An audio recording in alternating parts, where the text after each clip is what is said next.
வாழ்க்கையை மாற்றக்கூடிய ஒரு தாரக மந்திரம் இருக்கும்னு சொன்னால் அது வேலுண்டு வினையில்லை, மயிலுண்டு பயமில்லை, குகனுண்டு குறைவில்லை, கந்தனுண்டு கவலை இல்லை.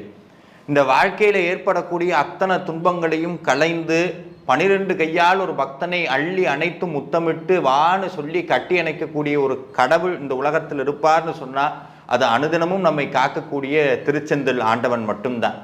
இன்றைக்கும் அந்த திருச்செந்தூர் ஆண்டவனுடைய மகிமையும் அவன் ஆலயத்தில் நடந்த பல அற்புதங்களையும் நம்ம பற்றி பேச போகிறோம்.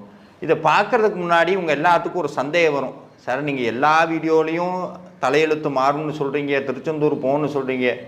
நான் திருச்செந்தூரெல்லாம் போயிட்டு வந்துட்டேன் சார், நான் பூஜையெல்லாம் பண்ணிட்டேன், எனக்கு இன்னும் வாழ்க்கை மாறலையே, இன்னமும் என்னுடைய கஷ்டம் நீடிச்சு கொண்டே இருக்கே, அதுக்கு என்ன சார் காரணம் அப்படின்னா, அதுக்கு நம்மளுடைய சைவ சித்தாந்தம் பதில் சொல்லுதுங்க. என்னென்னா, நம்மளுடைய வாழ்க்கை உருவானது எல்லாத்துக்கும் தெரியும் ஒரு வார்த்தை, கர்ம வினைன்னு சொல்லுவாங்க. அதாவது வள்ளுவர் சொல்கிறார், ஊழின் பெருவலி